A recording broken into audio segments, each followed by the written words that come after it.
Hello बच्चों, कैसे हो आप सब। तो आज हम लोग बड़ा ही इंपॉर्टेंट चैप्टर किसका, केमिस्ट्री का, वो लेकर आए हैं जिसका नाम क्या है, केमिकल बॉन्डिंग। ये चैप्टर है, ये मान के चलो होता है ना रीढ़ की हड्डी होता है किसका, ऑर्गेनिक का, इनऑर्गेनिक का एंड फिजिकल केमिस्ट्री का। तो एक लाइन है ना, इसको लगा डाला तो लाइव झींगा लाला। तो केमिकल बॉन्डिंग चैप्टर इतना इंपॉर्टेंट है, ठीक है। तो आज हम लोग केमिकल बॉन्डिंग वाला चैप्टर स्टार्ट करते हैं और जीरो लेवल से हम लोग डिटेल लेवल तक जाएंगे, अच्छे हायर लेवल तक जाएंगे। तो अपनी अपनी नोटबुक ओपन कर लो, पहले अच्छे से कॉन्सेप्ट समझो और बाद में खुद के नोट्स बनाइए। देखो नोट्स खुद के बनाइए हमेशा, ठीक है, तो खुद के बनाए हुए नोट्स अच्छे से समझ में आते हैं बाद में और लंबे टाइम तक आपके माइंड में रिटेन रहते हैं, याद रहते हैं, ठीक है। तो चैप्टर का नाम क्या है, केमिकल बॉन्डिंग। कॉन्सेप्ट में जाएंगे, ट्रिक्स में जाएंगे, सब करेंगे इसके अंदर, ठीक है। तो भैया सबसे पहले तो एक बात बताओ कि हमको ये पता है नोबल गैस को छोड़ के, किसको छोड़ के, नोबल गैस को या इनर्ट गैस को, helium, neon, argon, krypton, xenon और रेडोन, रेडोन तो रेडियो एक्टिव है। तो नोबल गैस को छोड़ के बाकी कोई भी एलिमेंट है वो ऑर्डिनरी कंडीशन में एटॉमिक फॉर्म में नहीं होता, ठीक है। तो क्या है, एक लाइन पॉइंट लिख देता हूं क्या, it is a well known fact that except for noble gas all the other elements under ordinary condition are not found in the atomic form. वो कौन सी फॉर्म में फाउंड होते हैं, मोलिकुलर फॉर्म में फाउंड होते हैं। कौन सी फॉर्म में, ऑर्डिनरी कंडीशन पे मोलिकुलर फॉर्म में फाउंड होते हैं। अब मॉलिक्यूल कब बनता है, when two or more than two atoms combine then they form a molecule। तो मैं बोल सकता हूं कि a molecule is what, a molecule is a cluster of atoms, a molecule is a cluster of atoms। अब बात यह है, इस चैप्टर में हम लोग पढ़ने वाले हैं कि एटम्स है वो आपस में कंबाइन क्यों होते हैं, और जब वो आपस में कंबाइन होंगे तो बॉन्ड बनाएंगे, तो वो बॉन्ड क्यों बनाते हैं, एटम्स है आपस में कंबाइन क्यों होते हैं, कैसे होते हैं, और कंबाइन होने के बाद जब वो बॉन्ड फॉर्म होता है तो वो बॉन्ड है क्यों फॉर्म होता, ठीक है ना। तो ये हम लोग पढ़ने वाले हैं। अब बात ही है एक बात और कि जो एटम्स है वो आपस में कंबाइन होकर के क्या बनाते हैं, मॉलिक्यूल बनाते हैं। वो मॉलिक्यूल इसलिए बनाते हैं ताकि उनकी स्टेबिलिटी इंक्रीज हो। देखो the game is all about stability, आप जानते हो ना, यूनिवर्स में पूरा का पूरा गेम किसका है, स्टेबिलिटी का है। अब आप लोग स्टडी कर रहे हो, ठीक है, डॉक्टर बनोगे, इंजीनियर बनोगे, क्यों बनना चाहते हो डॉक्टर इंजीनियर, भाई कुछ आप बोलेंगे कि सर समाज की सेवा करना चाहता हूं सर, ऐसा ना, ठीक है, लेकिन अंदर से उसको पता है कि यार डॉक्टर बनूंगा तो क्या होगा, बहुत अच्छा कमाऊंगा, काफी पैसा, एक दिन करोड़पति हो जाएंगे, अरबपति हो जाएंगे। और वही कहानी इंजीनियर के साथ, ठीक है, यानी वो होने से क्या होगा, करोड़पति अरबपति होने से क्या होगा यार, स्टेबिलिटी आएगी कि कल को अगर काम ना भी करना पड़े तो पैसा तो है, ठीक है ना, लाइफ तो शानदार चलेगी, सर्वाइवल ऑफ द फिटेस्ट, ठीक है। तो हर आदमी सबसे पहले अपनी स्टेबिलिटी देखता है। तो अगर हम ह्यूमन बीइंग अपनी स्टेबिलिटी देखते हैं तो यार ये तो एलिमेंट्स है, वो एलिमेंट्स भी अपनी स्टेबिलिटी देखेंगे। और एलिमेंट स्टेबिलिटी कैसे है, जैसे आपकी स्टेबिलिटी कैसे आएगी, अगर आप बढ़िया प्रोफेशन चूज कर लिया, डॉक्टर बन गए, इंजीनियर बन गए, या और कोई प्रोफेशन आपने चूज कर लिया, तो अब उसके लिए आपको क्या करना पड़ेगा, मेहनत करना पड़ेगा, ठीक है, ओके। कुछ लोग बिजनेस भी कर सकते हैं, उसके लिए क्या करना पड़ेगा, पार्टनरशिप करना पड़ेगा, शेयरिंग करना पड़ेगा, समझ आ गई ना कहानी। तो कहने का मतलब है कि जो एटम्स है वो मॉलिक्यूल फॉर्म करते हैं, और जो मॉलिक्यूल है वो मॉलिक्यूल की स्टेबिलिटी इंडिविजुअल एटम से अगर ज्यादा है या उसकी एनर्जी लोअर है तो ही मॉलिक्यूल फॉर्म होगा। A molecule is only form if it is its stability is higher than individual atoms and if it has lower energy than individual atoms। तो इंट्रोडक्शन आपको पता लग गया कि इस चैप्टर में क्या पढ़ने वाले हैं, क्या पढ़ने वाले हैं कि भैया जो एटम्स हैं वो मॉलिक्यूल क्यों फॉर्म करते हैं, क्यों फॉर्म करते हैं तो पता लग गया, टू गेन स्टेबिलिटी, ताकि उनकी एनर्जी लोअर हो जाए, ठीक है, ओके। अब वो मॉलिक्यूल फॉर्म करेंगे कैसे, बॉन्ड फॉर्मेशन से, और बॉन्ड कैसे फॉर्म होता है ये हम लोग पढ़ने वाले हैं, ठीक है। अब देखो बात ही है, फिर आगे क्या पढ़ेंगे, केमिकल बॉन्ड। केमिकल बॉन्ड, अब ये केमिकल बॉन्ड क्या चीज होती है, a force that acts between two or more than two atoms to hold them together and to form molecule. उस फोर्स को हम लोग क्या बोलते हैं, केमिकल बॉन्ड बोलते हैं। तो क्या है, a force that acts between two और more than two atoms to hold them together as a molecule। उस फोर्स को हम लोग क्या बोलते हैं, केमिकल बॉन्ड बोलते हैं। क्या बोलते हैं उसे, केमिकल बॉन्ड। अब आती है, it is the redistribution of electrons among the atoms in a molecule। it is the redistribution of electrons among the atoms in a molecule। कि भाई जब एटम्स हैं वो आपस में कंबाइन करेंगे, मॉलिक्यूल बनाएंगे, तो वो क्या करेंगे, उनमें इलेक्ट्रॉन्स का रीडिस्ट्रीब्यूशन होगा।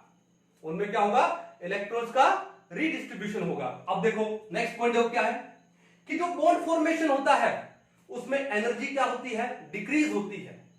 एनर्जी क्या होती है, डिक्रीज। तो मैं लिख दूं, a bond formation is accompanied by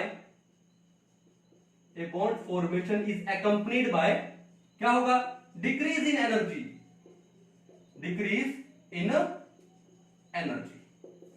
जब भी कोई बॉन्ड फॉर्म होगा,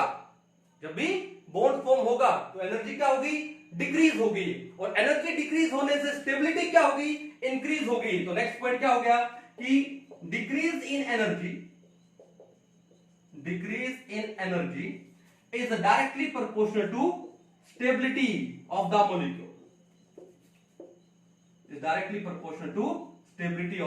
molecule। बड़ा इंपॉर्टेंट है, ठीक है।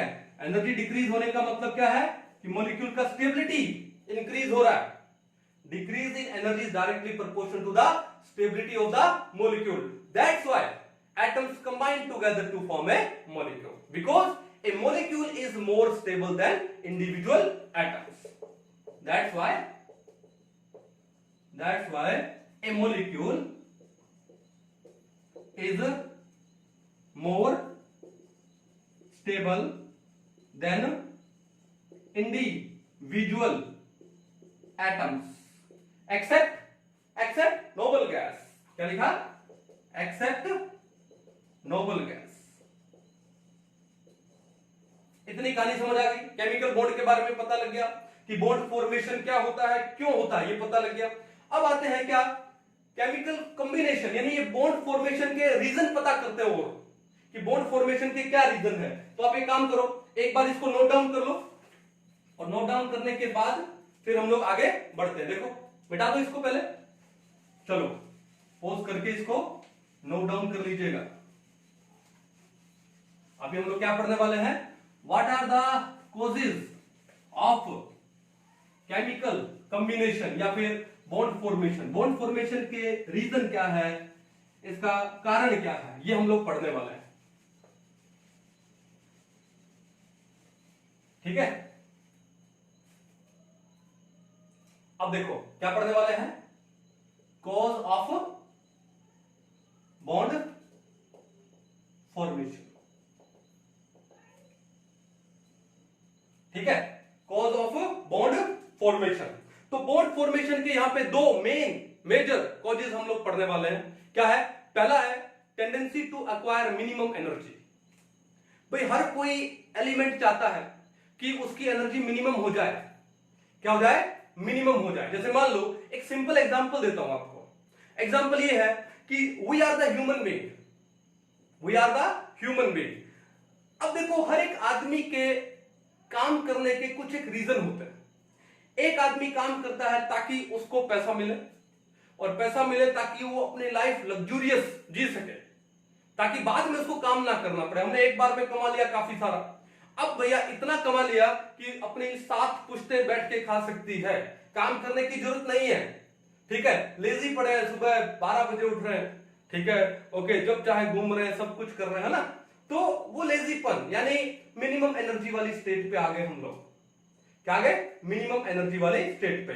तो वहां से वो क्या आई? स्टेबिलिटी आई। क्या आई? स्टेबिलिटी। क्यों? क्योंकि इतना पैसा पड़ा है कि भैया काम करने की जरूरत है नहीं। अब काम करने में तो एनर्जी लगती है ना, ठीक है, इतना पैसा है कि काम करने की जरूरत है नहीं, यानी मिनिमम एनर्जी। तो क्या है कि बॉन्ड फॉर्मेशन के कोज क्या है? पहला है number 1 to acquire minimum energy. पहला तो सबसे बड़ा कोज ही हो गया कि मिनिमम एनर्जी एक्वायर करना। फिर दूसरा रीजन क्या है? दूसरा रीजन भी लिखते हैं, to acquire inert gas configuration या फिर noble gas configuration. To acquire noble gas configuration, stable noble gas configuration, ठीक है ना। तो पहला कौन सा है? To acquire minimum energy.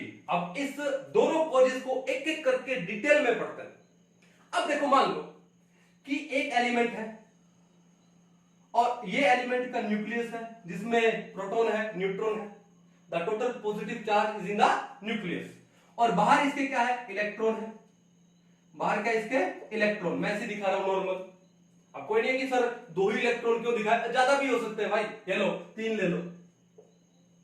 फिर एक एलिमेंट और ले लिया, ये एलिमेंट ले लिया हमने ए, ये एलिमेंट एक और ले लिया, लो ये न्यूक्लियस हो गया इसका, ओके। ये लो इसके इलेक्ट्रॉन दिखा दिए, इलेक्ट्रॉन दिखा दिए, इलेक्ट्रॉन दिखा दिए, इलेक्ट्रॉन, ऐसे ही मैं रफली दिखा रहा हूं। अब होगा क्या? ये एलिमेंट हो गया मान लो बी, तो ये 2 एलिमेंट है, होगा क्या कि जो एलिमेंट ए है उसका जो न्यूक्लियस है, उसका जो न्यूक्लियस है इस एलिमेंट बी के इलेक्ट्रॉन को अट्रैक्ट करेगा। क्या करेगा? अट्रैक्ट करेगा। सिमिलरली जो एलिमेंट बी का जो न्यूक्लियस है वो एलिमेंट ए के इलेक्ट्रॉन्स को क्या करेगा? अट्रैक्ट करेगा। तो क्या होगा? फोर्सेस ऑफ अट्रैक्शन होगी। क्या होगी? Forces of attraction. ये हो गया यहां पे क्या? अट्रैक्शन। तो एक तो आ गई फोर्सेस ऑफ अट्रैक्शन, मींस एक एलिमेंट का न्यूक्लियस दूसरे एलिमेंट के आउटर मोस्ट इलेक्ट्रॉन्स को अट्रैक्ट करेगा।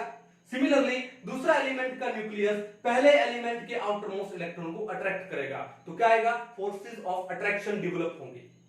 फिर साइमल्टेनियसली क्या होगा कि जो एक एलिमेंट का जो न्यूक्लियस है वो दूसरे एलिमेंट के न्यूक्लियस को क्या करेगा? रिपेल करेगा। दोनों के ऊपर चार्ज क्या है? सेम है, लेकिन जो दोनों एलिमेंट्स के न्यूक्लियस एक दूसरे को क्या करेंगे? रिपेल करेंगे। और साथ में ही जो दोनों एलिमेंट्स के इलेक्ट्रॉन भी हैं वो भी एक दूसरे को क्या करने वाले हैं? रिपेल करने वाले हैं, एक दूसरे को रिपेल करने वाले हैं। इसका मतलब कौन सी फोर्स डेवलप होगी? फोर्स ऑफ रिपल्शन डेवलप होगी। तो 2 टाइप की फोर्सेस डेवलप हो गई, forces of attraction and forces of repulsion. अब देखो इन दोनों फोर्सेस में इफ फोर्सेस ऑफ अट्रैक्शन, जो अट्रैक्टिव फोर्सेस हैं, they are greater than forces of repulsion, यानी रिपल्सिव फोर्सेस। अगर अट्रैक्टिव फोर्सेस रिपल्सिव फोर्सेस से ज्यादा हो गई तो भैया बॉन्ड फॉर्म होगा। तो क्या फॉर्म हो जाएगा? बॉन्ड फॉर्म हो जाएगा, ठीक है, ओके। तो क्यों? Forces of attraction forces of repulsion से ज्यादा हो गई तो दोनों एलिमेंट के बीच में क्या फॉर्म हो जाने वाला है? बॉन्ड फॉर्म हो जाने वाला है, ओके। और बॉन्ड फॉर्मेशन से क्या होता है? एनर्जी डिक्रीज होती है और स्टेबिलिटी इंक्रीज होती है। तो मैं यहां पे लिख दूं कि अट्रैक्शन, इंपॉर्टेंट है ये, attraction is directly proportional to stability and it is inversely proportional to energy। Attraction में एनर्जी रिलीज होती है। एनर्जी रिलीज होने का मतलब प्रोसेस कौन सा हो गया? एक्सोथर्मिक। तो मैं क्या लिख दूं कि बॉन्ड फॉर्मेशन, जो बॉन्ड फॉर्मेशन है is an exothermic process. Fit कर लो माइंड में, कि बॉन्ड फॉर्मेशन है वो कौन सा प्रोसेस होता है? Exothermic. Why? Because a bond is formed by attractive forces. A bond is formed by the result of attractive forces, और अट्रैक्शन से एनर्जी क्या होती है? रिलीज होती है, और एनर्जी रिलीज होने का मतलब क्या हुआ? Exothermic process. क्या हुआ? Exothermic process. ये कहानी समझ आ गई। अब देखो पहला पॉइंट तो ये था, ठीक है, पॉइंट नंबर ए दे देता हूं। दूसरा पॉइंट ले लेता हूं, point number B. If forces of attraction is less than forces of repulsion, अगर जो अट्रैक्टिव फोर्सेस है वो रिपल्सिव फोर्सेस से कम हो गई, अगर अट्रैक्टिव फोर्सेस रिपल्सिव फोर्सेस से कम हो गई, या फिर रिपल्सिव फोर्सेस अट्रैक्टिव फोर्सेस से ज्यादा हो गई, तो क्या बॉन्ड फॉर्म होगा? नहीं होगा। तो बॉन्ड फॉर्म नहीं होगा। Example noble gases. एग्जांपल क्या है? Noble gases. अब noble gases helium, neon, argon में क्या होता है यहां पे कि भैया उनका बैलेंस कंप्लीट है।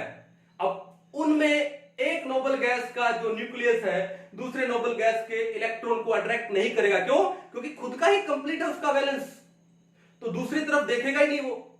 तो वहां पे क्या होगा कि जब उन दो नोबल गैस एटम्स को क्लोज में लेके आएंगे ना, तो वहां पे रिपल्सिव फोर्सेस डोमिनेट कर जाती है, और रिपल्सिव फोर्सेस डोमिनेट करती है तो वहां पे बॉन्ड फॉर्म नहीं होता। तो बॉन्ड फॉर्म होने का पहला कोज क्या है? पहला कोज क्या है? अट्रैक्शन। क्यों? क्योंकि अट्रैक्शन में एनर्जी क्या होती है? रिलीज होती है, और एनर्जी रिलीज होने का मतलब क्या हुआ? स्टेबिलिटी इंक्रीज होना, यानी टू एक्वायर मिनिमम एनर्जी। तो पहला रीजन क्या हो गया कि जो एटम्स है वो बॉन्ड फॉर्म करके मॉलिक्यूल बनना चाहते हैं, सो दैट वो स्टेबल हो जाए और उनकी एनर्जी क्या हो जाए? मिनिमम हो जाए। एनर्जी क्या हो जाए? मिनिमम हो जाए। तो पहला कोज समझ आ गया आपको। दूसरे में चलते हैं, to acquire stable inert gas configuration. हर कोई एलिमेंट है वो चाहता है कि उसका वैलेंस शेल कंप्लीट हो जाए।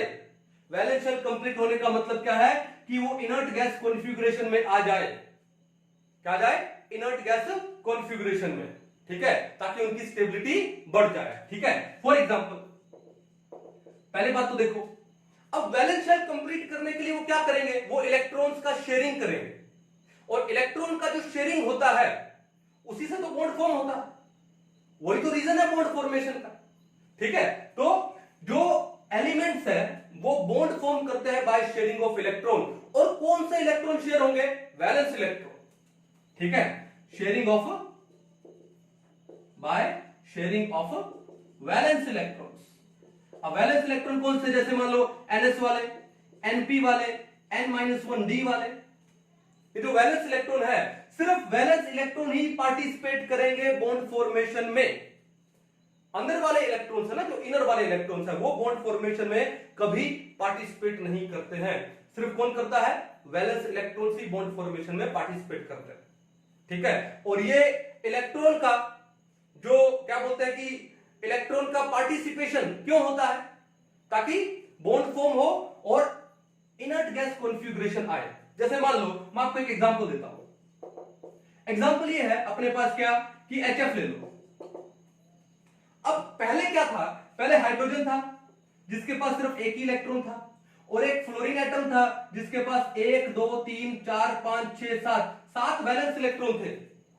अब भैया बात यह है, ये फ्लोरीन एटम अनस्टेबल है क्योंकि इसके पास वैलेंस में 7 है, इसको एक चाहिए स्टेबल होने के लिए। और ये हाइड्रोजन एटम है, ये भी अनस्टेबल है अंडर ऑर्डिनरी कंडीशन, क्योंकि इसके पास वैलेंस में एक इलेक्ट्रॉन है। इसको अपना ड्यूप्लेट कंप्लीट करने के लिए, हाइड्रोजन अपना ड्यूप्लेट कंप्लीट करता है, तो ड्यूप्लेट कंप्लीट करने के लिए एक और चाहिए। तो ये क्या काम करेंगे? ये दोनों अपने एक एक इलेक्ट्रॉन को शेयर कर देंगे, और शेयर करके बॉन्ड बना लिया। अब देखो कि ये इलेक्ट्रॉन फ्लोरीन का था, पहले फ्लोरीन के न्यूक्लियस के अराउंड रिवॉल्व कर रहा था, अब ये हाइड्रोजन के न्यूक्लियस के अराउंड भी रिवॉल्व करेगा। और हाइड्रोजन का ये इलेक्ट्रॉन पहले हाइड्रोजन के न्यूक्लियस के अराउंड रिवॉल्व कर रहा था, अब फ्लोरीन के न्यूक्लियस के अराउंड भी रिवॉल्व करेगा। Sharing, sharing is caring. Okay, अब इस हाइड्रोजन के कितने इलेक्ट्रॉन हो गए? 1 और 1 2, इसका ड्यूप्लेट कंप्लीट हो गया, यानी 2 होने का मतलब हीलियम। अब हीलियम क्या है? नोबल गैस है, तो हीलियम वाली कॉन्फ़िगरेशन आ गई यहां पे। ठीक है, कौन सी कॉन्फ़िगरेशन आ गई? Helium like configuration. ठीक है, अब यहां पर इस फ्लोरीन के कितने हो गए, 1 2 3 4 5 6 7 8।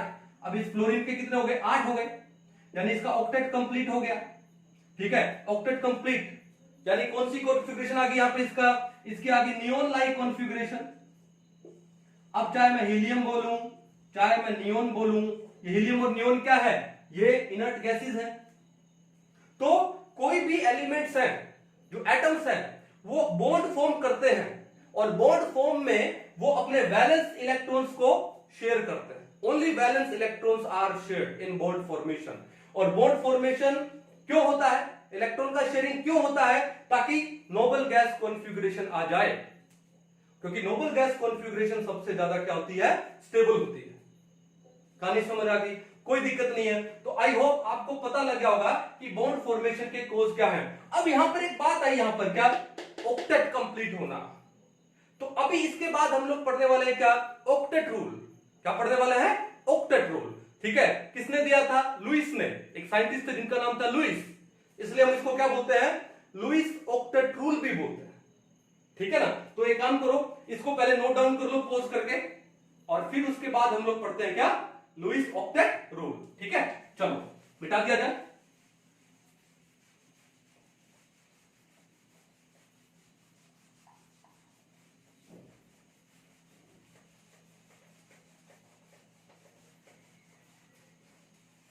अभी जो नेक्स्ट हम लोग पढ़ने वाले हैं वो कौन सा है, लुईस ऑक्टेट रूल। ठीक है, इंपॉर्टेंट है, कंपटीशन में इसके ऊपर हार्डली क्वेश्चन आता है, हार्डली, लेकिन नॉलेज तो होनी चाहिए ना, केमिकल बॉन्डिंग का एक पार्ट है। तो क्या है ये, लुईस ऑक्टेट रूल। अभी लुईस ऑक्टेट रूल के हम लोग कुछ एक पॉइंट्स लिखते हैं। देखो पहला पॉइंट क्या, देखो पहला पॉइंट ये है कि जो every atom has a tendency to complete its octet, outermost octet. हर एक एटम में टेंडेंसी है कि वो अपना जो आउटर मोस्ट ऑक्टेट है वो क्या कर सके, कंप्लीट कर सके। कैसे कंप्लीट करेगा, बॉन्ड फॉर्म करके, या तो इलेक्ट्रॉन को लूज करके, इलेक्ट्रॉन को गेन करके, या फिर इलेक्ट्रॉन को शेयर करके। तो पहला पॉइंट क्या हो गया, every atom has a tendency to complete its outermost क्या, ऑक्टेट। ठीक है, चलो अब दूसरा पॉइंट क्या है, अगर हम लोग हाइड्रोजन की बात करें तो हाइड्रोजन अपना ऑक्टेट पूरा नहीं करता, वो अपना क्या कंप्लीट करता है, ड्यूप्लेट। उसके वैलेंस में 2 इलेक्ट्रॉन आ जाए, इसका मतलब वो स्टेबल हो गया, यानी ड्यूप्लेट कंप्लीट करता है। तो दूसरा पॉइंट क्या है कि हाइड्रोजन है, it completes it's duplet. Hydrogen क्या कंप्लीट करता है, अपना ड्यूप्लेट कंप्लीट करता है। ठीक है, थर्ड पॉइंट लिखते हैं, देखो क्या है कि जो एटम्स है, मैंने क्या बोला कि जो एटम्स है वो क्या एक्वायर करना चाहते हैं, इनर्ट गैस कॉन्फ़िगरेशन या फिर नोबल गैस कॉन्फ़िगरेशन एक्वायर करना चाहते हैं। क्यों, क्योंकि वो सबसे ज्यादा स्टेबल होती है। और वो नोबल गैस कॉन्फ़िगरेशन कैसे एक्वायर करेंगे, या तो इलेक्ट्रॉन को लूज करके, या इलेक्ट्रॉन को गेन करके, या इलेक्ट्रॉन को शेयर करके। तो हम लोग क्या लिखेंगे कि atoms has a tendency to acquire, क्या लिखूं, टू एक्वायर क्या, नोबल गैस कॉन्फ़िगरेशन, या फिर हम लोग क्या बोलते हैं, inert gas configuration by, acquire की स्पेलिंग क्या हो जाएगी, ACQUIRE, acquire noble gas configuration by losing, gaining और शेयरिंग इलेक्ट्रॉन्स।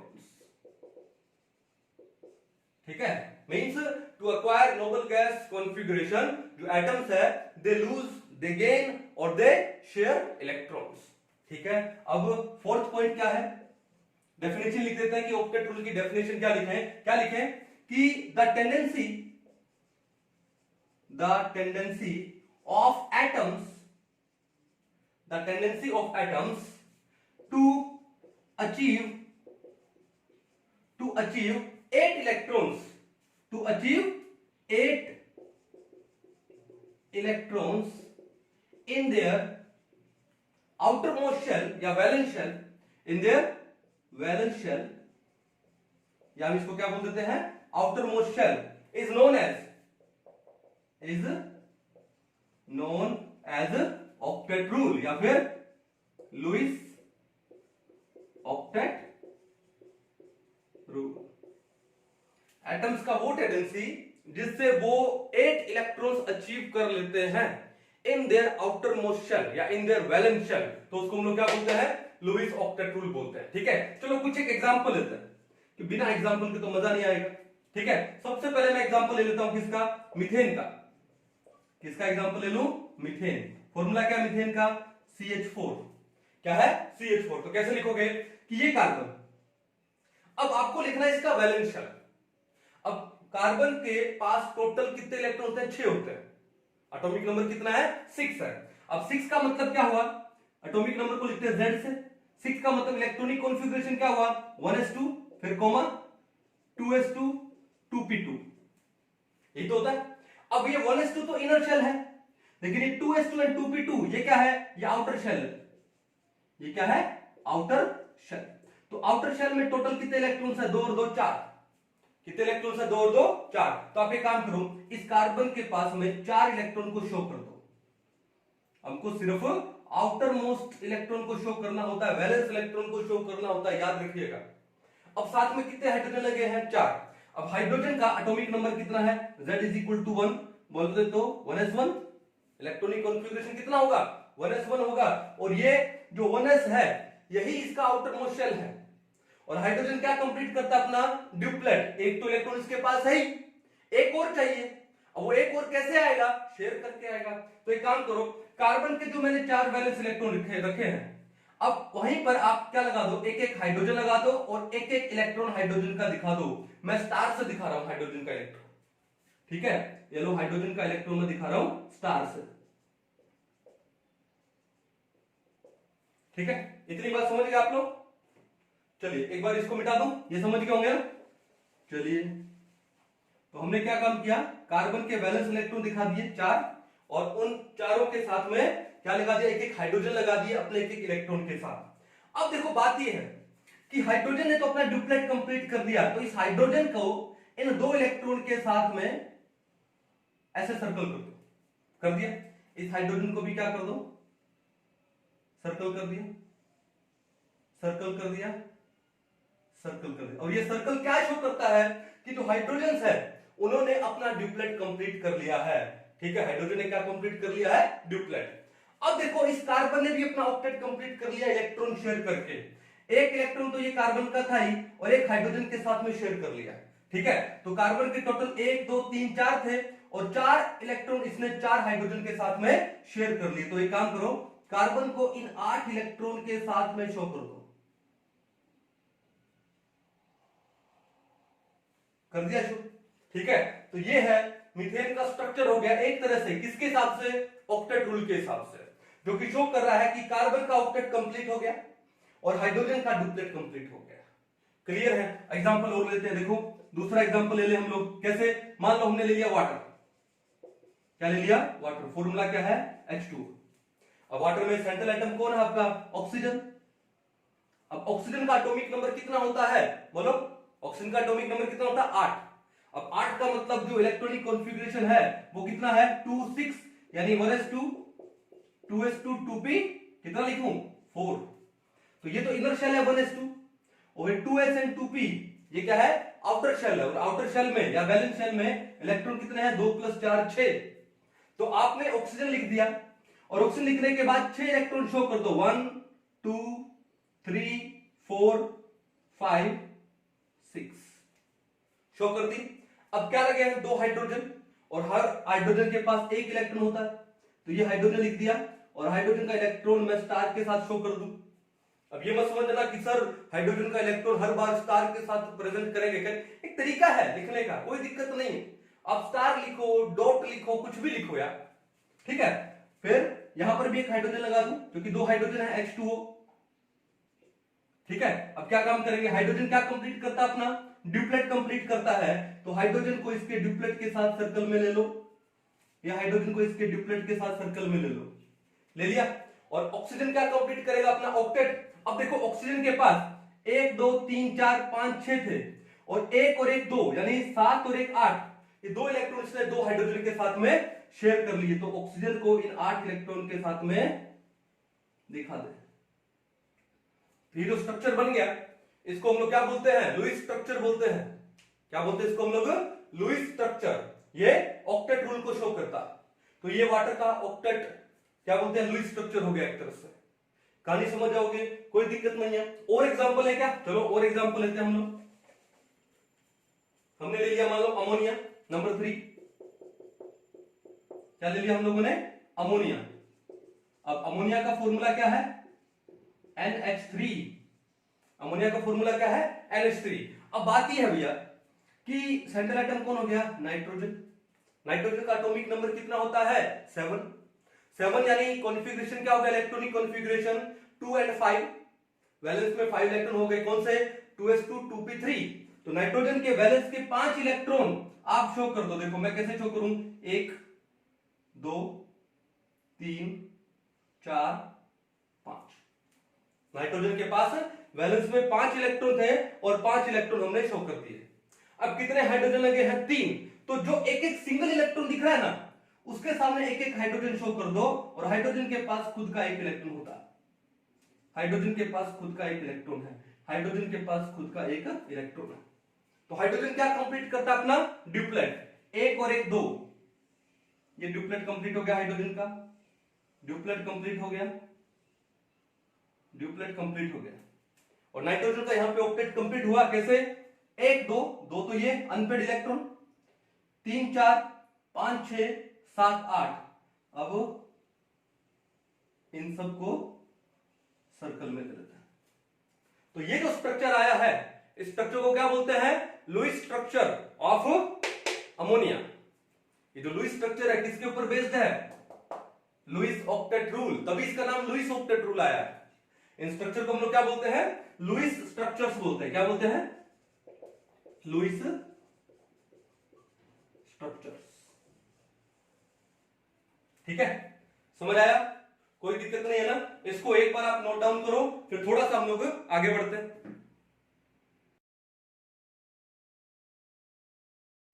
अब बात यह है कि ये जो ऑक्टेट रूल है वो ज्यादा चल नहीं पाया। क्यों नहीं चल पाया, क्योंकि इसके बहुत सारे एक्सेप्शंस हैं। अब जिस किसी रूल में अगर 1 2 एक्सेप्शन होगा तो चलेगा, लेकिन अगर बहुत सारे एक्सेप्शन हो गए तो प्रॉब्लम हो जाएगी ना।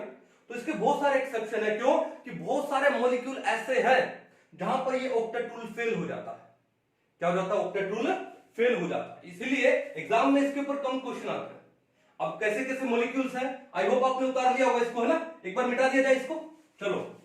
तो कुछ एक मॉलिक्यूल्स लिखते हैं जहां पर ये ऑक्टेट रूल है वो क्या है, फेल हो जाता है। ओके, इस चैप्टर को बड़ा डिटेल में पढ़ेंगे, क्योंकि केमिकल बॉन्डिंग ये मान के चलो ये केमिस्ट्री की होता ना कि रीढ़ की हड्डी है। ओके, तो इसलिए इस चैप्टर को बड़ा डिटेल में पढ़ेंगे हम लोग, ताकि आपका ऑर्गेनिक, इनऑर्गेनिक और फिजिकल के भी बहुत सारे चैप्टर्स हैं, इन सब के अंदर बॉन्डिंग बहुत इंपॉर्टेंट है भाई। ठीक है, अब देखो ध्यान से कि एक एग्जांपल लेता हूं मैं यहां पे, कैसे, BeCl2, क्या नाम है इसका, बेरिलियम क्लोराइड। क्या नाम इसका, बेरिलियम क्लोराइड। अब इस बेरिलियम क्लोराइड का हम लोग लुईस स्ट्रक्चर बना के देखते हैं। सेंट्रल एटम कौन है, बेरिलियम। अब बेरिलियम का एटॉमिक नंबर कितना होता है, 4। Hydrogen, helium, lithium, beryllium, atomic number यानी Z कितना होगा, 4। तो वैलेंस शेल इलेक्ट्रॉनिक कॉन्फ़िगरेशन क्या होगा, 4 का मतलब 1s2 2s2, बस यही, 2 और 2 4 इलेक्ट्रॉन हो गए। अब ये तो इनर वाले इलेक्ट्रॉन्स है, और ये कौन सा है, वैलेंस शेल इलेक्ट्रॉन्स। कितने वैलेंस शेल में, 2 इलेक्ट्रॉन है। तो बेरिलियम के ये जो 2 वैलेंस शेल के इलेक्ट्रॉन आप शो कर दो यहां पे एज ए डॉट। ठीक है, अब साथ में कौन लगा है, क्लोरीन। अब क्लोरीन, ये बेरिलियम है, ये है क्लोरीन। अब क्लोरीन का एटॉमिक नंबर कितना है, 17। क्लोरीन का एटॉमिक नंबर कितना है, 17। अब 17 का मतलब क्या है, 287। ठीक है, 2 का मतलब 1s2, 8 का मतलब 2s2 2p6, और 7 का मतलब 3s2 3p5। वैलेंस शेल में कितने इलेक्ट्रॉन हुए? 2 और 5 7 हुए। कितने हुए? 7। तो क्लोरीन के मैं 7 इलेक्ट्रॉन शो कर दूं, देखो 1 2 3 4 5 6 7। और यहां भी एक क्लोरीन लगा क्योंकि 2 क्लोरीन है ना, ये लो एक क्लोरीन यहां लगा देते हैं। और बैलेंस में कितने इलेक्ट्रॉन इसके भी? 7। 1 2 3 4 5 6 और एक 7। क्लियर है? शो कर दिए। अब उसके बाद क्या होगा कि ये क्लोरीन अपना ऑक्टेट पूरा करना चाहता है क्योंकि इसके बैलेंस में 7 इलेक्ट्रॉन है। अगर एक इलेक्ट्रॉन इस बेरिलियम के साथ शेयर कर लेगा तो उसका क्या हो जाएगा? ऑक्टेट पूरा हो जाएगा। तो क्लोरीन का तो ये ऑक्टेट कंप्लीट दिखा दो। फिर यहां पे ये क्लोरीन का भी ये ऑक्टेट कंप्लीट दिखा दो। लेकिन ये बेरिलियम है, इसके पास कितने इलेक्ट्रॉन आए बॉन्ड बनाने के बाद भी? 1 2 3 4। कितने इलेक्ट्रॉन आए? 4 इलेक्ट्रॉन आए। अब 4 इलेक्ट्रॉन में तो ऑक्टेट कंप्लीट नहीं हुआ ना, इसका मतलब जो BeCl2 है वहां पर ऑक्टेट कंप्लीट नहीं होता है। तो ये क्या हो गया? एक्सेप्शन हो गया। एक्सेप्शन ऑफ किसका? Octet rule. यानी बोले तो कि जो BeCl2 है it does not obey octet rule. It does not obey octet rule. तो क्या सर ये एक ही एग्जांपल है जो ऑक्टेट रूल को ओबे नहीं करता? नो, अरे लाइन बहुत बड़ी है, ठीक है। बहुत सारे एग्जांपल है जो ऑक्टेट रूल को ओबे नहीं करते हैं, यानी एक्सेप्शन है ऑक्टेट रूल के। अब वो कौन से हैं एक एक करके डिटेल में पढ़ते हैं ना, इसको एक बार नोट डाउन कर लीजिएगा। चलो मिटा दो इसको। तो अभी हम लोग पढ़ने वाले हैं क्या? Exception of octet rule. Exception of octet rule यानी जो कि ऑक्टेट रूल को ओबे नहीं करते। डिटेल में पढ़ेंगे काफी, ठीक है। तो सबसे पहले जो है नंबर 1 देखो, नंबर 1 क्या आ जाएगा? उसको हम लोग बोलते हैं क्या? Electron deficient molecules. क्या बोलते हैं उसको? Electron deficient molecule. अब डेफिशिएंट का मतलब समझ गए ना, जिनके पास वो मॉलिक्यूल्स जिनके पास इलेक्ट्रॉन की डेफिशिएंसी हो, इलेक्ट्रॉन की कमी हो। बायोलॉजी में आप क्या पढ़ते हो? विटामिन डेफिशिएंसी पढ़ते हो। यहां पर ये इलेक्ट्रॉन डेफिशिएंसी यानी इलेक्ट्रॉन कम हो गए, ठीक है। अब कौन कौन से मॉलिक्यूल्स होंगे? जैसे एग्जांपल है, मान लो आपको दे दिया जाए BCl3। क्या दे दिया जाए? BCl3। आपको दे दे AlCl3, ठीक है, ओके। अब बोरोन है, एल्यूमिनियम है, कौन से ग्रुप के एलिमेंट है? ग्रुप 13, यानी जो ग्रुप 13 के हैलाइड्स, मैं क्या लिख दूं? हैलाइड्स ऑफ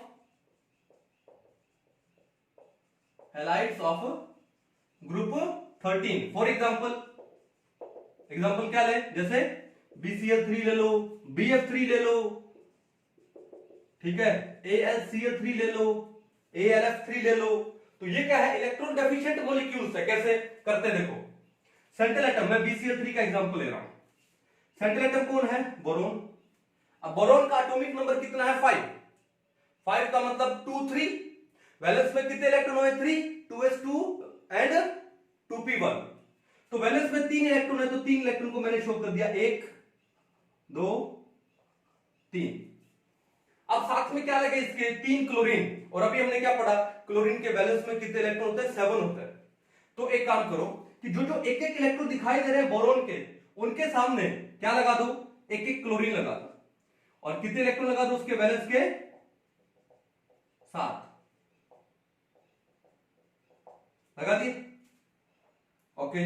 क्लोरीन लगा दिया, 1 2 3 4 5 6 7। क्लोरीन लगा दिया, 1 2 3 4 5 6 7। क्लियर है? अब क्लोरीन के 7 तो खुद के, और एक इसने जो बोरोन का शेयर किया है, कितने हो गए? 8। क्लोरीन का ऑक्टेट पूरा है, क्लोरीन का ऑक्टेट पूरा है, क्लोरीन का ऑक्टेट पूरा है। अब क्लोरीन के ऑक्टेट पूरा होने से क्या होता है? जो सेंट्रल एटम है उसका ऑक्टेट पूरा होना चाहिए ना। अब सेंट्रल एटम के कितने आएंगे? देखो ध्यान से, ये आए ये बोरोन है सेंट्रल एटम, कितने हैं 1 2 3 4 5 6, यानी 6 इलेक्ट्रॉन ही आए। अब ऑक्टेट का मतलब क्या होता है 8 इलेक्ट्रॉन, लेकिन बॉन्ड बनाने के बाद कितने आ रहे हैं 6 इलेक्ट्रॉन आ रहे हैं, यानी 6 इलेक्ट्रॉन्स आ रहे हैं। तो क्या हो गया ये इलेक्ट्रॉन डेफिशिएंट मॉलिक्यूल हो गया। क्या हो गया ये इलेक्ट्रॉन डेफिशिएंट मॉलिक्यूल हो गया, है ना, समझ आओगे। सिमिलरली BF3 कुछ नहीं करना है, क्लोरीन की जगह फ्लोरीन रखना है, और आपको पता है कि फ्लोरीन के बैलेंस में भी इलेक्ट्रॉन कितने होते हैं 7 होते हैं, तो इसी का टाइप का स्ट्रक्चर बन जाएगा। AlCl3 में भी यही कहानी है। तो इसका मतलब जो 13th ग्रुप है उसके जो हैलाइड्स हैं, 13th ग्रुप के जो हैलाइड्स हैं वो ऑक्टेट रूल को फॉलो नहीं करते हैं, ठीक है। और क्या ले लें, और ले लें क्या हाइड्राइड्स, हाइड्राइड्स ऑफ ग्रुप 13। इस 13 ग्रुप के हाइड्राइड भी ले लो। फॉर एग्जांपल देखो, जैसे BH3 बोरेन बोलते हैं, AlH3, ये 13 ग्रुप्स के क्या हो गए हाइड्राइड हो गए। आगे जाने की जरूरत है नहीं, ठीक है, यहीं पर हो जाएगा काम, बहुत सारे एग्जांपल है। तो वही कहानी करनी है आपको। क्या ये रहा बोरोन 1 2 3, बैलेंस में 3 हाइड्रोजन है, और 3 क्या लगे हाइड्रोजन, ये रहा हाइड्रोजन, एक ये हाइड्रोजन का इलेक्ट्रॉन, एक हाइड्रोजन यहां लग गया इसका इलेक्ट्रॉन, एक हाइड्रोजन यहां लग गया इसका इलेक्ट्रॉन। अब हाइड्रोजन का तो ड्यूप्लेट कंप्लीट हो गया, लेकिन बोरोन का ऑक्टेट कंप्लीट नहीं हुआ। बोरोन के कितने आए 1 2 3 4 5 6, यानी 6 इलेक्ट्रॉन आ रहे हैं बोरोन के भी। 8 से यानी ऑक्टेट से क्या आ रहे हैं कम आ रहे हैं, ऑक्टेट से कम आ रहे हैं, तो इनको क्या बोलते हैं इलेक्ट्रॉन डेफिशिएंट मॉलिक्यूल्स बोलते हैं। क्या बोलते हैं इसको इलेक्ट्रॉन डेफिशिएंट मॉलिक्यूल्स। समझ आओगे, कोई दिक्कत नहीं है, क्लियर है। चलो अब दूसरा एक्सेप्शन पढ़ते हैं हम लोग, यहां पे उसको हम लोग क्या बोलते हैं, क्या electron efficient molecules. Electron efficient molecules. Electron efficient molecules का मतलब क्या है कि बॉन्ड बनाने के बाद जो सेंट्रल एटम है उसके पास इलेक्ट्रॉन 8 से ज्यादा हो जाए, ठीक है। After bond formation central atom it acquire more than 8 electrons, ठीक है, where central atom acquire more than 8 electrons, 8 electron से ज्यादा एक्वायर कर ले, ठीक है, मान लो 10 कर लिए, 12 कर लिए, 14 कर लिए, ठीक है, तो उसको हम लोग क्या बोलते हैं इलेक्ट्रॉन एफिशिएंट मॉलिक्यूल्स बोलते हैं। फॉर एग्जांपल है, जैसे मान लो आपके सामने हो PCl5, आपके सामने हो SF6, आपके सामने हो IF7 एक्सेट्रा। अब ये इलेक्ट्रॉन एफिशिएंट मॉलिक्यूल्स है। डायग्राम बना के देखते हैं PCl5 का, देखो ध्यान से, ओके, ये फास्फोरस हुआ, और फास्फोरस के बैलेंस में इलेक्ट्रॉन कितने होते हैं 5, एटॉमिक नंबर कितना है फास्फोरस का 15, 2 8 5, तो बैलेंस में 5 हुआ, 3s2 3p3, तो फास्फोरस के बैलेंस में 5 है, और कितने क्लोरीन लगे साथ में 5 क्लोरीन लगे, ठीक है। तो कैसे शो करोगे, देखो यहां पर कहां लिखूं, यहां लिख दूं फास्फोरस है, ओके, 1 फिर 2 3 4 5, बैलेंस के 5 इलेक्ट्रॉन लिख दिए। अब ये जो इलेक्ट्रॉन है उन सब के सामने एक क्लोरीन लगा दो भाई, ठीक है। अब क्लोरीन के भी मैं 1 2 3 4 5 6 7 इलेक्ट्रॉन क्लोरीन है, 1 2 3 4 5 6 7, यहां पे क्लोरीन 1 2 3 4 5 6 7, 1 2 3 6 7, 1 2 3 4 5 6 7, लिख लिया। अब क्लोरीन के बैलेंस में 7 थे, और एक इसने फास्फोरस के साथ शेयर कर लिया, 1 2 क्लोरीन 3 क्लोरीन 4 क्लोरीन, और ये हो गया 5 क्लोरीन। अब फास्फोरस के देखो, फास्फोरस के बैलेंस में 5 थे, और एक एक इलेक्ट्रॉन उसने 5 क्लोरीन के साथ में क्या कर लिया शेयर कर लिया। अब फास्फोरस के पास टोटल कितने हो गए, काउंट करो, 1 2 3 4 5 6 7 8 9 10, तो भैया फास्फोरस के पास यहां पर हो गए 10 इलेक्ट्रॉन्स, मोर देन ऑक्टेट। क्या हो गया मोर देन ऑक्टेट, तो ये क्या हो गया इलेक्ट्रॉन एफिशिएंट मॉलिक्यूल्स हो गए। अब ये भी तो ऑक्टेट को फॉलो नहीं करते, यहां पर 8 से ज्यादा हो रहे हैं, ऊपर वाले एग्जांपल में 8 से कम हो रहे थे, नीचे वाले में 8 से ज्यादा हो रहे हैं, तो ये भी क्या है एक्सेप्शन है ऑक्टेट रूल का। सिमिलरली हम लोग क्या कर देंगे, SF6 का कर देंगे, यहां कर दूं, किसका एग्जांपल ले लूं, SF6 सल्फर। सल्फर का एटॉमिक नंबर कितना है भैया बताओ, 16, 286। वैलेंस शेल कॉन्फ़िगरेशन क्या होगा, 3s2 3p4। तो सल्फर के वैलेंस में दिखा दो कितने, 6 इलेक्ट्रॉन। कितने दिखाओगे, 6 इलेक्ट्रॉन। कैसे दिखाओगे, देखो 1 2 3 4 5 6। ये सल्फर के वैलेंस के मैंने 6 इलेक्ट्रॉन शो कर दिए। अब साथ में कितने लगे, 6 फ्लोरीन। हर एक इलेक्ट्रॉन के सामने एक फ्लोरीन अपने 1 2 3 4 5 6 7 इलेक्ट्रॉन के साथ में। ठीक है, चलो 1 2 3 4 5 6 7, 2 3 4 5 6 7। ठीक है, हर एक इलेक्ट्रॉन के सामने एक फ्लोरीन लगा दो अपने 7 इलेक्ट्रॉन के साथ। ठीक है, अब फ्लोरीन ने अपना ऑक्टेट पूरा कर लिया, 7 इलेक्ट्रॉन तो फ्लोरीन का, एक सल्फर के साथ में, तो ऑक्टेट पूरा हो गया, पूरा हो गया।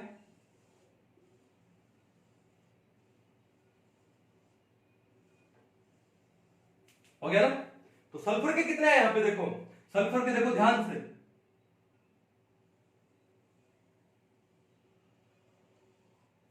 यह है, काउंट करो सल्फर के, एक फ्लोरीन के साथ 2, तो 6 फ्लोरीन के साथ कितने हो गए, 12। यहां पे सल्फर के कितने हो रहे हैं, 12 इलेक्ट्रॉन हो रहे हैं भैया। कितने हो रहे हैं, 12 इलेक्ट्रॉन। कितने हो रहे हैं, 12 इलेक्ट्रॉन। क्लियर है। फिर एक एग्जांपल और दिखाता हूं आपको, कौन सा, IF7। क्या IF7 में यहां बना दूं, समझ जाओगे। अब IF7 में क्या करना है, आई वैलेंस में कितने इलेक्ट्रॉन है आयोडीन के, 7। हेलोजन है, आयोडीन इज ए हेलोजन, और हेलोजन के वैलेंस में कितने इलेक्ट्रॉन थे, 7। तो इस आयोडीन के वैलेंस में 7 इलेक्ट्रॉन है। ठीक है, तो कैसे शो करूं मैं यहां पे 7 इलेक्ट्रॉन, 1 2 3 4 फिर 5 6, 1 2 3 4 5 6, और एक और शो कर दूं, चलो यहां ही शो कर देता हूं। क्लियर है। अब क्या है, अब ये IF7 है, साथ में कितने फ्लोरीन लगे, 7, एक अपने 7 इलेक्ट्रॉन के साथ।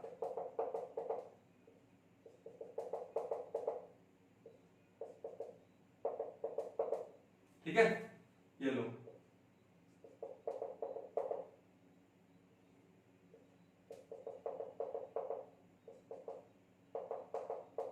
चलो अब इनको मिला दो।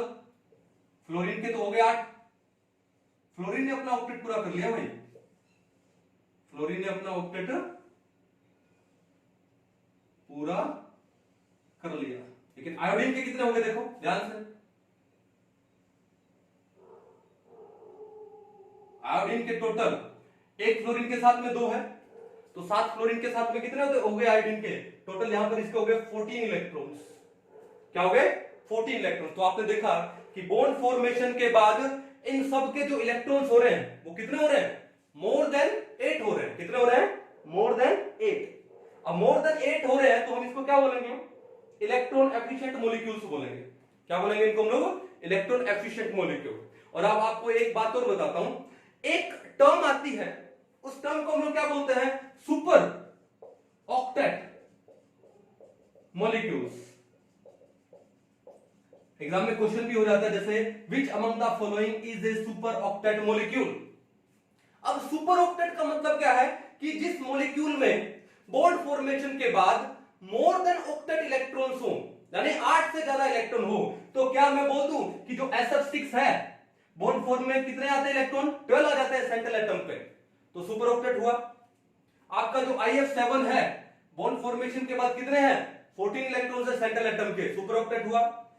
PCl5 कितने हैं सेंट्रल एटम पे, 10 इलेक्ट्रॉन है, 8 से ज्यादा है, तो क्या हो गया, सुपर ऑक्टेट हुआ।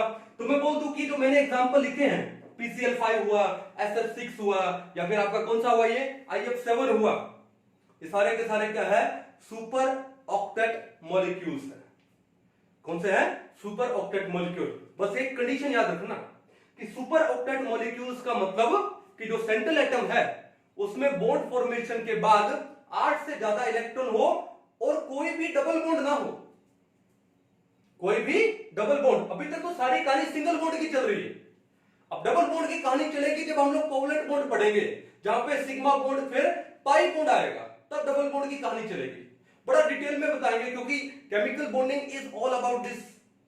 ठीक है, केमिकल बॉन्डिंग में जो ज्यादा हम लोग फोकस करते हैं वो किसके ऊपर कर रहे हैं? कोवलेंट बॉन्ड के ऊपर करते हैं। सिग्मा बॉन्ड हुए, पाई बॉन्ड हुए। आप ऑर्गेनिक केमिस्ट्री में देखो, आपके एग्जाम में क्वेश्चन ही आता है, आपको एक मॉलिक्यूल दे दिया जाएगा, फिर पूछा जाएगा कि how many sigma and pi bonds are present in this. तो केमिकल बॉन्डिंग हम लोग पढ़ते हैं, लेकिन ज्यादा फोकस उसमें कौन से बॉन्ड पे होता है? कोवलेंट बॉन्ड पे होता है, क्योंकि आयोनिक बॉन्ड है, आयोनिक बॉन्ड का तो कोई डायरेक्शन है नहीं। It is an electrostatic force of attraction between two oppositely charged ions, यानी कैटायन और एनायन। लेकिन कोवलेंट बॉन्ड डायरेक्शनल होता है, एक लाइन से रिप्रेजेंट करते हैं, तो ज्यादा फोकस कोवलेंट बॉन्ड पे करते हैं हम लोग। ठीक है ना? तो बात यह है कि ध्यान रखना कि सुपर ऑक्टेट मॉलिक्यूल का मतलब क्या है कि जहां पर जो सेंट्रल एटम है बॉन्ड फॉर्म करने के बाद उसके पास 8 से ज्यादा इलेक्ट्रॉन हो, और सारे के सारे बॉन्ड कौन से होने चाहिए? कौन से होने चाहिए? सिंगल होने चाहिए, डबल या ट्रिपल नहीं होना चाहिए। डबल बॉन्ड की कहानी आपको थोड़े टाइम के बाद, थोड़ा सा वेट कीजिए, समझ आएगी। इतनी बात समझ आ गई? तो हमने पहला कौन सा पढ़ा था? Electron deficient molecules. दूसरा कौन सा है? Electron efficient molecules. एक बार नोट डाउन कर लो इनके एग्जांपल, स्पेशली क्योंकि एग्जाम में एग्जांपल आते हैं भाई। ठीक है, और उसके बाद फिर हम लोग दूसरे के बाद नंबर 3, 4 एंड 5 पे आगे चलते हैं। ठीक है, तो एक बार इसको अच्छे से नोट डाउन कर लो। चलो, कितने हो गए हमारे? 2। नेक्स्ट पे चले, तो इसको मिटा दिया जाए एक बार। चलिए, तो 2 टाइप तो पढ़ लिए हमने, एक्सेप्शन किसके? ऑक्टेट रूल के। अभी और बहुत बाकी है। आपको खुद को ही फील आ जाएगा कि सर इतने सब एक्सेप्शन है तो जरूर ही ये फेल हो गया होगा। रीजन आपको खुद को ही पता लग जाएगा। ठीक है, चलिए।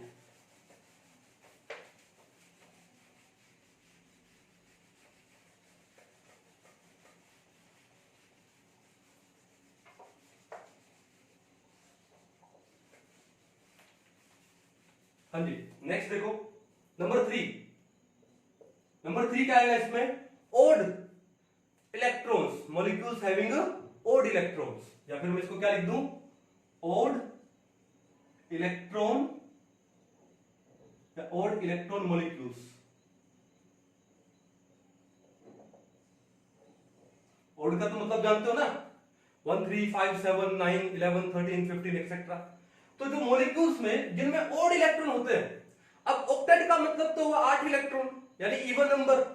लेकिन कुछ मॉलिक्यूल ऐसे भी है जहां पे जो सेंट्रल एटम है उनके पास क्या होता है? ओड नंबर ऑफ इलेक्ट्रॉन्स होते हैं। ठीक है, where central atom is having odd number of electrons, odd number of electrons। Example लेते हैं, बिना एग्जांपल कैसे पता लगेगा? For example NO, no, no means no, no यानी नाइट्रिक ऑक्साइड। NO का मतलब नाइट्रिक ऑक्साइड। अब नाइट्रिक ऑक्साइड में देखो कि जो नाइट्रोजन है, नाइट्रोजन का एटॉमिक नंबर कितना होता है बताओ? 7, यानी 2, 5। वैलेंस में कितने इलेक्ट्रॉन है? 5। 5, 1, 2, 3, 4, 5। हमने 5 इलेक्ट्रॉन लिख दिए नाइट्रोजन के। और साथ में कौन लेगा? ऑक्सीजन। और ऑक्सीजन के बैलेंस में कितने इलेक्ट्रॉन होते हैं? 6। एटॉमिक नंबर कितना ऑक्सीजन का? 8। 2, 6।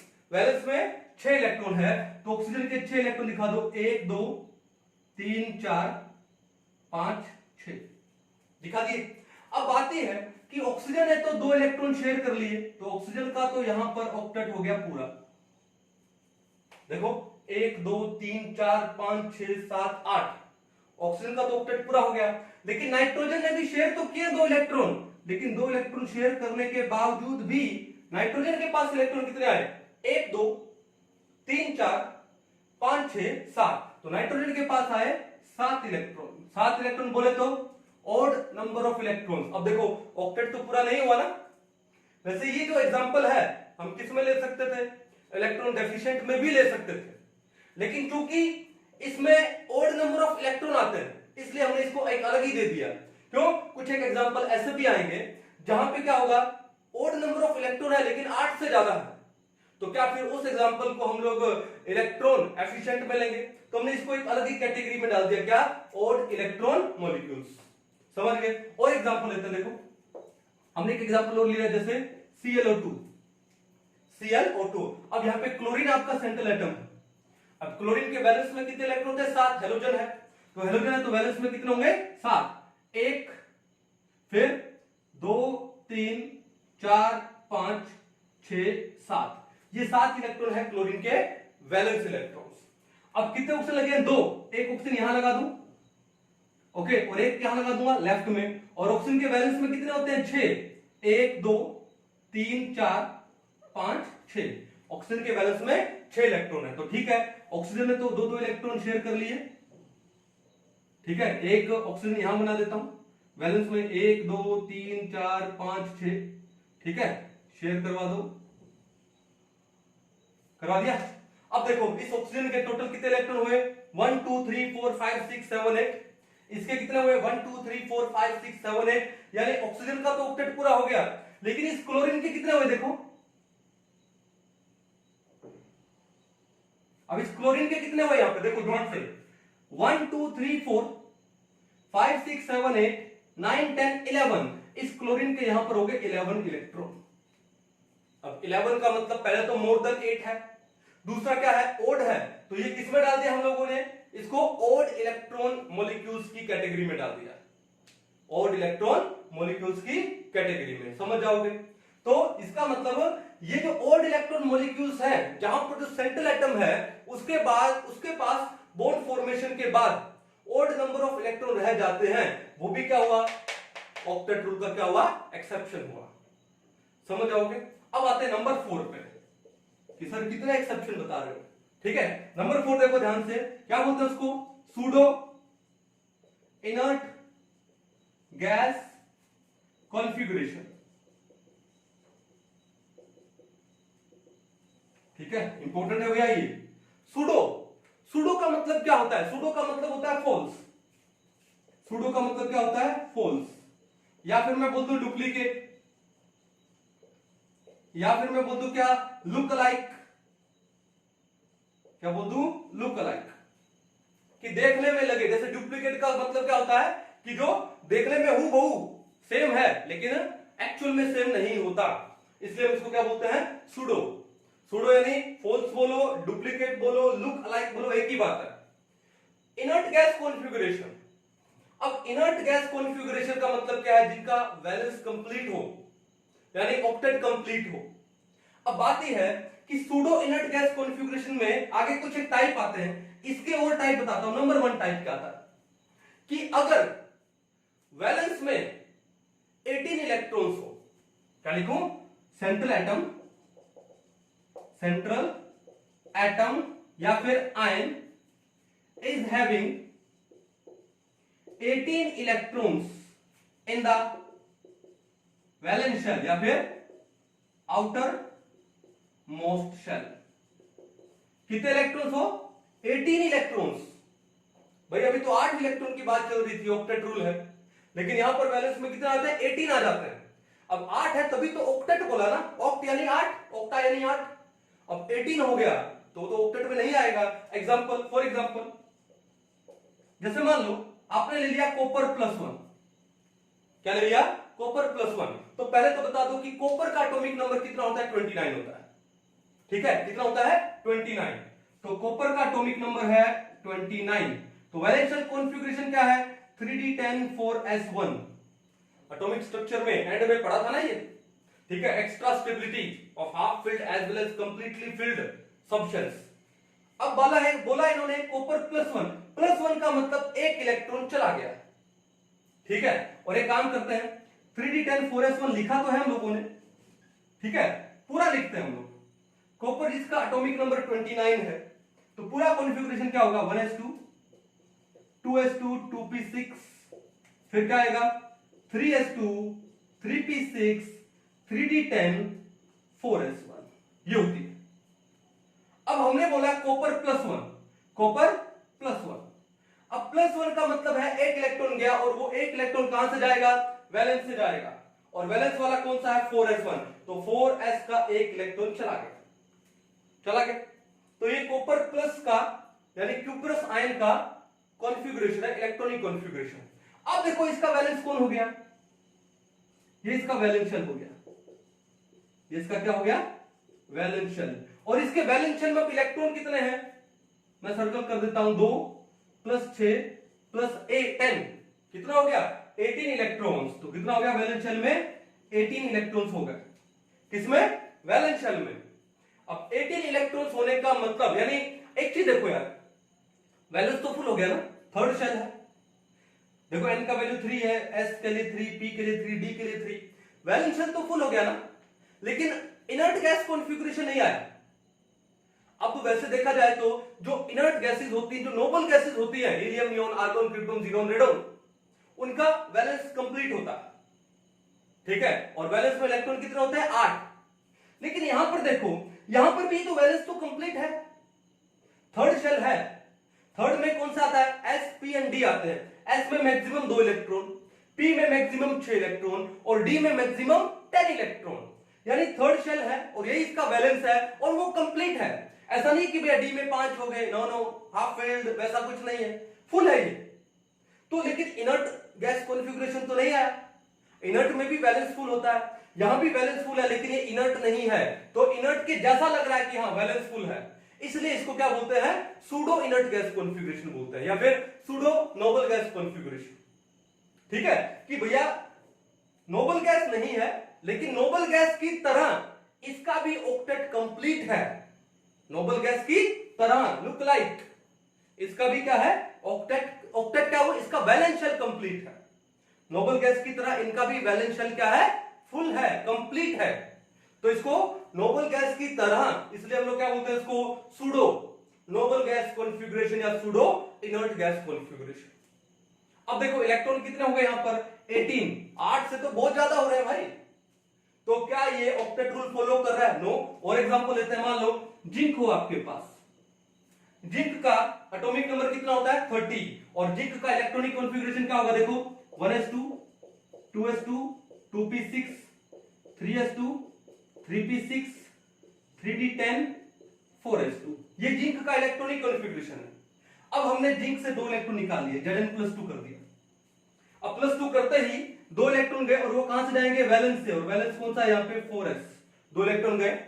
अब वैलेंस कौन सा बन गया, ये बन गया, और ये वैलेंस कंप्लीट है, कितने इलेक्ट्रॉन इसमें 18 इलेक्ट्रॉन, वैलेंस कंप्लीट है, लेकिन नोबल गैस कॉन्फ़िगरेशन नहीं है, नोबल गैस के जैसी हो गई, इसलिए इसको क्या बोलते हैं, सूडो इनर्ट गैस कॉन्फ़िगरेशन। तो सूडो इनर्ट गैस कॉन्फ़िगरेशन किसको बोलते हैं कि भैया जब ये 18 इलेक्ट्रॉन कंप्लीट हो जाए, और ये कहानी किसमें होगी, यानी डी वालों में होगी, यानी ट्रांजिशन एलिमेंट्स में होगी, किसमें होगी ये कहानी, ट्रांजिशन एलिमेंट्स और देयर आयंस,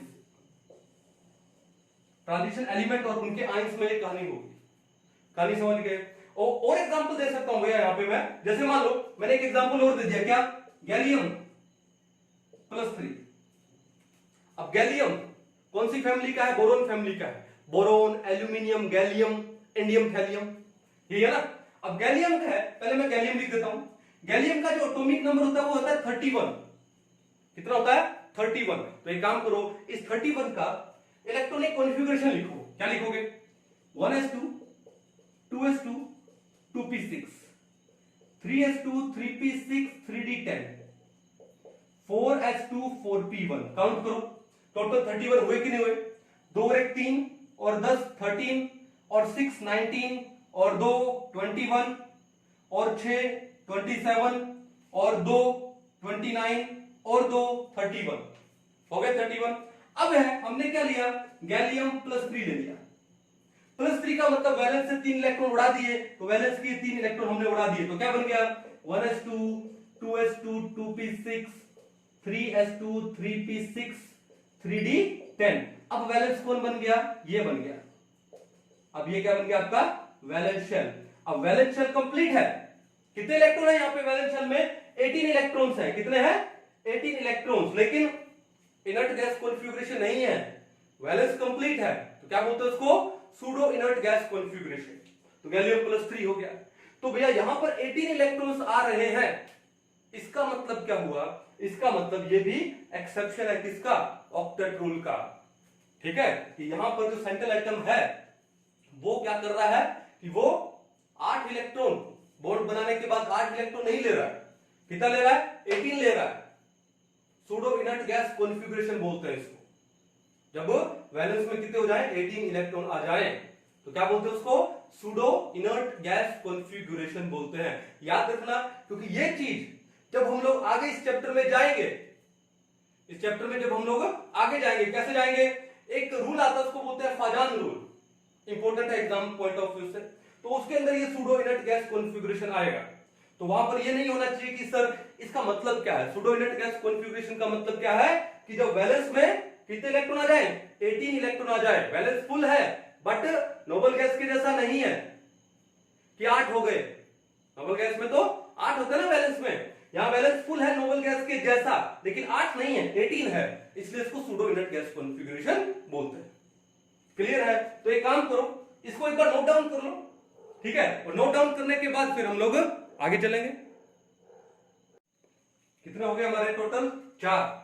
यानी सूडो इनर्ट गैस कॉन्फ़िगरेशन में भी तो हमने पॉइंट नंबर 1 किया है, जहां पे जो सेंट्रल एटम है या आयन। अब देखो यार, ये जो मेटल की बात हो रही है, यहां पे ट्रांजिशन मेटल की बात हो रही है, और जो मेटल्स है वो हमेशा कैटायन ही बनाएंगी, एनायन तो कभी बनाएंगी नहीं। तो इसको मैं ये भी लिख सकता था कि where cation is having 18 electrons in the outermost shell, लिख सकता था, कोई दिक्कत नहीं। क्या बोलते हैं उसको? Pseudo inert gas configuration. अभी इसी सूडो इनर्ट गैस कॉन्फ़िगरेशन का नेक्स्ट हम लोग टाइप पढ़ते हैं। देखो क्या है कि जहां पे मान लो जो कैटायन है, उस कैटायन के पास जो इलेक्ट्रॉन्स हैं वैलेंस में 18 नहीं होकर के 18 से कम हो जाए, तो जैसे मान लो इलेक्ट्रॉन्स है वो 9 से लेकर के 17 के बीच में हो जाए, एक एक करके डिटेल में पढ़ेंगे। देखो नंबर 2, इस फोर्थ पॉइंट का नंबर 2 लेता हूं कि वेयर जो कैटायन है यानी सेंट्रल मेटल का जो आयन है, तो कैटायन ही बनाएगा मेटल का, where cation is having electrons between 9 to 17 in the outermost shell, in the outermost shell या valence shell, in the outermost shell। ठीक है, एग्जांपल लेते हैं यहां पे। देखो जैसे मान लो वही ट्रांजिशन मेटल आयन ले लिया, जैसे मान लो Mn+2 मैंगनीज +2 ले लिया हम लोगों ने, ठीक है? आयरन का +2 ले लो, आयरन का +3 ले लो, बहुत सारे एग्जांपल है भाई। जैसे मैंगनीज +2 हो गया, आयरन का +2 ले लो, आयरन का +3 ले लो, ठीक है? कोबाल्ट का ले लो +3, बहुत सारे एग्जांपल है भाई। अब आती है मैंगनीज। मैंगनीज एटॉमिक नंबर कितना होता है? 25। पहले मैं मैंगनीज का लेता हूं, बाद में +2 लूंगा। मैंगनीज का एटॉमिक नंबर कितना होता है? 25। अब 25 का मतलब इलेक्ट्रॉनिक कॉन्फ़िगरेशन क्या हुआ? 1s2 2s2 2p6 3s2 3p6, उसके बाद क्या लिखूं मैं? 3d5 and 4s2। क्योंकि जो 3d का जो एनर्जी है 4s से क्या होता है? ज्यादा होता है, तो इलेक्ट्रॉन पहले किस में जाएगा? 4s में जाएगा। इलेक्ट्रॉन पहले लेस एनर्जी वाले सबशेल में जाता है। कैसे? एटॉमिक स्ट्रक्चर में आपने पढ़ा ना, n+l रूल। अब यहां का n कितना है? 4, और s के लिए n का वैल्यू कितना होता है? 0, वैल्यू कितना आया? 4। n कितना है? 3, और d के लिए l का वैल्यू कितना होता है? 2, कितना वैल्यू आया? 5। तो n+l का वैल्यू 4s के लिए कम है, तो इलेक्ट्रॉन पहले कम एनर्जी वाले सबशेल में जाएगा, तो 4s2, और बाद में जाएगा 3d5। तो सर अब इलेक्ट्रॉन पहले 4s में जाएगा, बाद में 3d में जाएगा, तो 3d को पहले क्यों लिखा?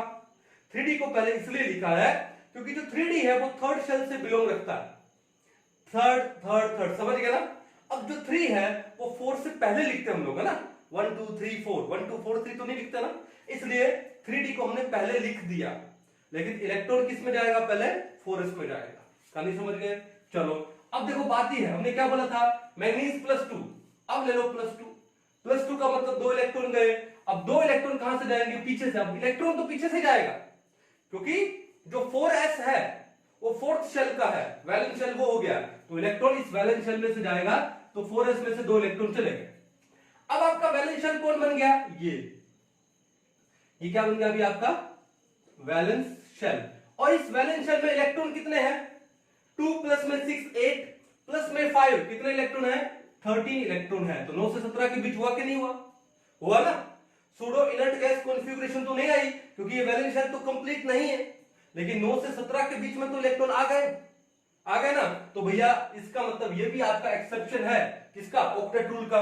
आयरन का +2 ले लो, और आयरन +2 लेने से पहले आयरन का बताओ एटॉमिक नंबर कितना होता है? 26।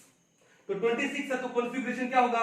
1s2 2s2 2p6 3s2 3p6, फिर उसके बाद 3d6 और 4s2।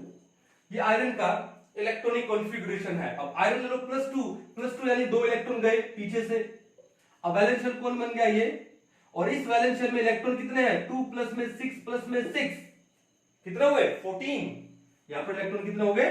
14 इलेक्ट्रॉन हो गए। फिर आयरन +3 होता तो वैलेंस से 3 इलेक्ट्रॉन जाते हैं, 2 इलेक्ट्रॉन तो गए 4s से, और 1 इलेक्ट्रॉन कहां से जाता? 3d से। तो आयरन +3 का कॉन्फ़िगरेशन क्या है? 1s2 2s2 2p6 3s2 3p6 3d5। ये इसका वैलेंस शेल कॉन्फ़िगरेशन है। तो वैलेंस शेल में इलेक्ट्रॉन कितने हुए? 2 और 6 8 और 5 13 हुए भाई। अब इसका मतलब है कि ये जो ट्रांजिशन मेटल कैटायंस है, वहां पर वैलेंस शेल में इलेक्ट्रॉनिक कॉन्फ़िगरेशन, वैलेंस शेल में जो इलेक्ट्रॉन्स है वो 18 नहीं है, सूडो इनर्ट गैस कॉन्फ़िगरेशन नहीं है, लेकिन 18 से कम है, 9 to 17 के बीच में है। तो ऑक्टेट रूल तो फॉलो नहीं किया ना इन लोगों ने, 8 इलेक्ट्रॉन तो नहीं हुए ना, 8 से ज्यादा ही हुए। तो ये भी किसमें आते हैं? एक्सेप्शन में आते हैं, किसके? ऑक्टेट रूल के। अब मान लो, अब कितने पॉइंट है? 2। थर्ड पॉइंट पे आ जाते हैं। कितने? कौन से पॉइंट पे? थर्ड। ये मिटाना पड़ेगा मेरे को, मिटा दो इसको। अब थर्ड पॉइंट क्या है कि मान लो कुछ एक हमारे पास कैटायंस ऐसे हैं, जो पी ब्लॉक के कैटायंस ले लो, हैवियर ऐसे हैं, जहां पर जो इलेक्ट्रॉन्स है वो 18 प्लस में 2 है। 18 प्लस में 2, 18 का मतलब क्या हुआ? Pseudo inert gas configuration. और प्लस में मैं क्या बोल रहा हूं? 2 इलेक्ट्रॉन। तो मैं क्या लिखूं? Number 3, cations having pseudo inert gas configuration. Pseudo inert gas configuration का मतलब क्या है? 18 इलेक्ट्रॉन्स का मतलब क्या हुआ? 18 इलेक्ट्रॉन। तो cations having pseudo inert gas configuration plus 2 electron, यानी 18 में 2 ऐड कर दो, 20 होंगे। कितने होंगे? 20। एग्जांपल लेते हैं, जैसे मान लो, और इसमें एग्जांपल क्या लोगे कि जो पी ब्लॉक एलिमेंट्स हैं कुछ एक, और उनके कुछ एक हैवियर एटम्स हैं, जहां पर क्या होता है? इनर्ट पेयर इफेक्ट होता है। इनर्ट पेयर इफेक्ट का मतलब है कि जो वैलेंस में जो s के 2 इलेक्ट्रॉन हैं, s ऑर्बिटल के जो 2 इलेक्ट्रॉन है, वो बॉन्ड पार्टिसिपेशन में या बॉन्ड फॉर्मेशन में पार्टिसिपेट नहीं करते। तो वो जो 2 इलेक्ट्रॉन, उनको हम लोग क्या बोलते हैं? इनर्ट पेयर इफेक्ट बोलते हैं। अब ये इनर्ट पेयर इफेक्ट है, ये हम लोग चैप्टर पढ़ेंगे पीरियोडिक क्लासिफिकेशन, ठीक है? थर्ड चैप्टर, हमने पहले बॉन्डिंग स्टार्ट कर दिया, ठीक है? तो उस थर्ड चैप्टर में बड़े डिटेल में पढ़ेंगे कि इनर्ट पेयर इफेक्ट होता क्या है, अच्छे से करेंगे, है ना? चलो, तो बात ही है, एग्जांपल लेते हैं यहां पर। जैसे मान लो हमने एग्जांपल ले लिया टिन का, एसएन, स्टेनम, जिसका सिंबल क्या है? SN, tin. ओके, अब टिन का एटॉमिक नंबर कितना होता है? 50 होता है। टिन का एटॉमिक नंबर कितना होता है? 50। अब जब 50 है तो एक काम करो, इसका इलेक्ट्रॉनिक कॉन्फ़िगरेशन लिखते हैं, ठीक है? अब 50 का इलेक्ट्रॉनिक कॉन्फ़िगरेशन कैसे लिखेंगे? देखो, 1s2 2s2 2p6, ठीक है, 3s2 3p6 3d10, 4s2 4p6 4d10, 5s2 5p2। एक बार काउंट करके देखता हूं मैं कितना हुआ। देखो, 2 2 4 6 10, 2 12 6 18, 10 28, 2 30 और 6 36 और 10 46 और 2 48 और 2 50। तो टोटल कितना हो गए? 50 हो गए। अब देखो टीम का एक आयन ले लेते हैं हम लोग, कौन सा? Sn+2। हो गया कट आयन। +2 का मतलब क्या हुआ? 2 इलेक्ट्रॉन गए। अब 2 इलेक्ट्रॉन कहां से जाएंगे? पीछे से जाएंगे। पीछे से जाने का मतलब क्या हुआ कि ये 5p2 ये वाले 2 इलेक्ट्रॉन चले गए, ये वाले 2 इलेक्ट्रॉन चले गए। तो लिख दूं, मैं यहीं पे लिख दूं Sn+2 और इसके ये 2 इलेक्ट्रॉन है, इनको मैं हटा दूं, चले गए। अब मेरे को बताओ कि वैलेंस में इलेक्ट्रॉन कितने आए? इसके वैलेंस में इलेक्ट्रॉन आए 2। कितने इलेक्ट्रॉन आए? 2। लेकिन इस वैलेंस से पहले इसमें इलेक्ट्रॉन कितने हैं? ठीक है, अगर मैं इसको बोलूं अल्टीमेट शेल, अल्टीमेट यानी लास्ट शेल, वैलेंस शेल, तो उससे जो पहले वाला शेल होता है उसको बोलते हैं क्या? Penultimate shell. ये क्या हो गया? अल्टीमेट शेल है, तो इससे पहले वाले शेल को हम लोग क्या बोलते हैं? Penultimate shell. और पेनल्टीमेट से जो पहले वाली शेल होती है उसको हम लोग क्या बोलते हैं? Pre penultimate shell. सिंपल सी बात है, पीरियोडिक क्लासिफिकेशन में समझ आएगा आपको ये। अब बात यह है कि वैलेंस में इलेक्ट्रॉन कितने हैं? 2। और इस वैलेंस जिसको हम लोग अल्टीमेट शेल बोलते हैं उससे पहले वाली शेल यानी पेनल्टीमेट में कितने हैं? 2 प्लस में 6 प्लस में 10, कितना हुआ? 18। तो अगर मैं इनको काउंट करूं तो ये कितना हो गया? 18 प्लस में 2, 18 इलेक्ट्रॉन प्लस में 2 इलेक्ट्रॉन। 18 इलेक्ट्रॉन का मतलब क्या हो गया? Pseudo inert gas configuration. और प्लस में क्या हो गया? 2 इलेक्ट्रॉन। प्लस में क्या हो गया? 2 इलेक्ट्रॉन। अब ये जो 5s2 के 2 इलेक्ट्रॉन क्यों नहीं गए?